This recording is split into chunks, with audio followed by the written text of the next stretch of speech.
Today we're interviewing Lisa McDonald, author of Little Boy Gan from Passion-Filled Everland, and we'll be talking about her book, inspiration, and upcoming releases. Tell us about Little Boy Gan. First off, where does his name come from? Gan does not originate from anything specific other than the fact that when I chose the name Gan for the book, I felt it important, given the message within the book, that the name also be equally standout and memorable and unique. What's the message being conveyed in Little Boy Gan? The message in the book speaks to clarity and passion and humility.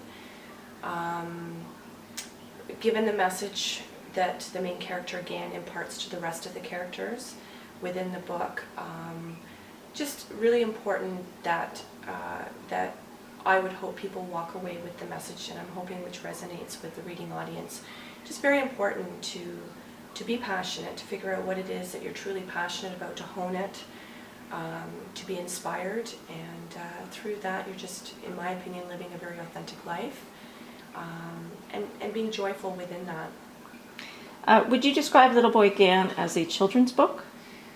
I would personally classify Little Boy Gan as both an adult children's book, adult inclusive of that, just because the moral of the story, the message within the story, speaks to all ages. It's not age specific per se.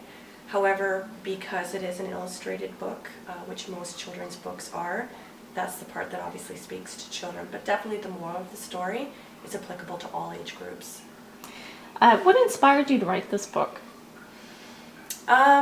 My children are my greatest teachers. I'm forever learning from them, forever learning about myself through them.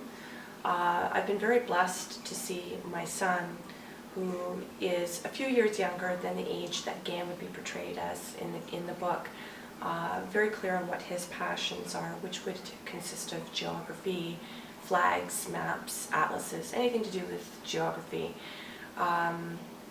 My son incorporates this into his daily living, has been doing so for approximately 2 years, and I've really seen his own passion take off, and how it's inspired him and made him very well-rounded and just very joyful, living his life very simply, but very, very passionately.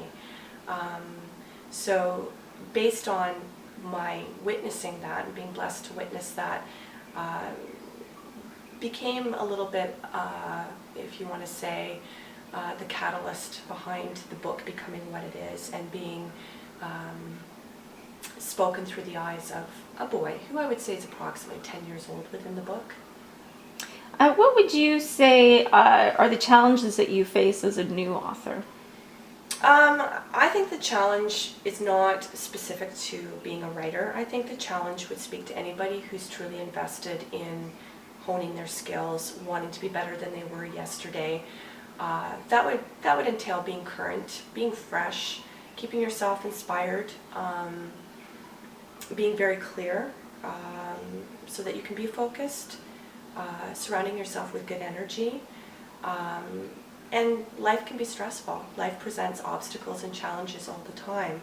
I believe, although there's many things that are not within our control, how we choose to approach life is.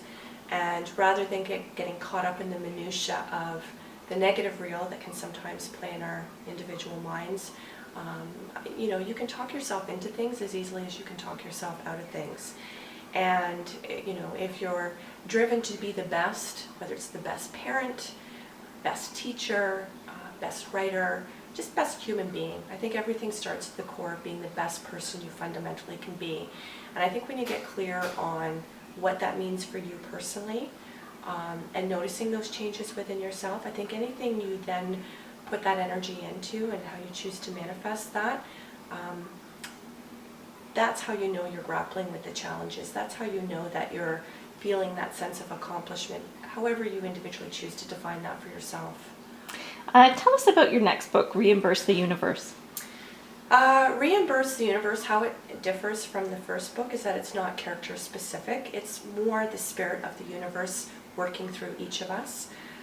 It's taking the life lessons of how we would all hopefully wish to live a productive life, a very good, clean, inspired type life, and putting that back into the universe. So whether it comes from your own individual gifts, whether it comes from your own life lessons, maybe perhaps taking something that was a negative situation or circumstance, a challenge, and how you then somehow chose to turn that into something positive, not only to heal yourself, benefit yourself, but those around you, and just the universe, you know. Why would we not all want to immerse ourselves in a place that's positive? Why would we not want to impart that to our children and have that next generation also be brought up to believe that there's goodness in the world, but that comes from your part that you play and how you choose to produce that in your environment. Your third book, Kismet Tales from Happy Trails. Tell us about that one.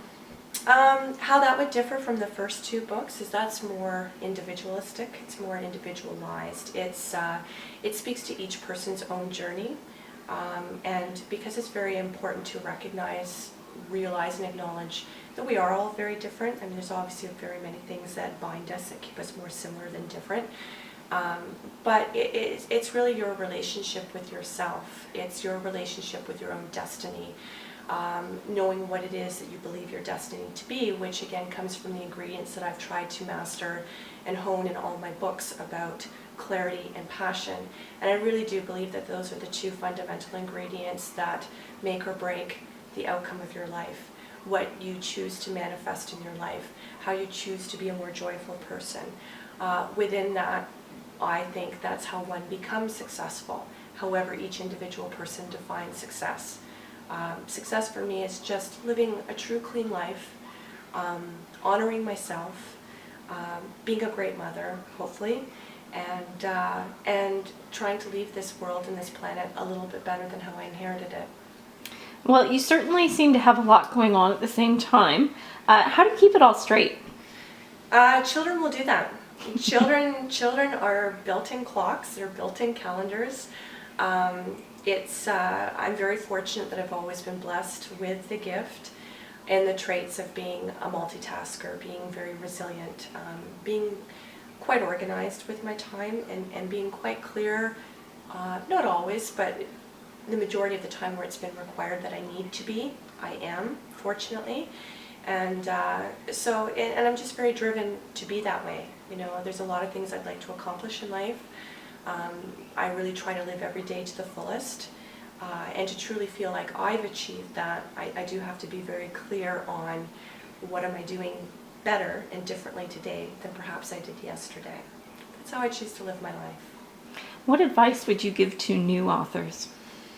My advice would not be author specific. My advice is pretty generic. It spans to everybody, no matter what your responsibilities are, what your obligations are, what your passions are, what your vocation is. Just be true to you. Don't try to replicate what other people are doing. Don't go through life perceiving that somehow other people have a magical ingredient that you're somehow not in possession of, or that you're lacking. Don't worry about what other people are doing. Really focus on what it is that you believe you're meant to do. Really get clear within yourself the ways in which you can alleviate those roadblocks that keep you impeded, that perhaps keep you stuck. Just focus on your own journey. Focus on what it is you feel you're here to do, and do it. That's great advice. Thanks, Lisa, for talking to us today. Thank you very much. Appreciate your time.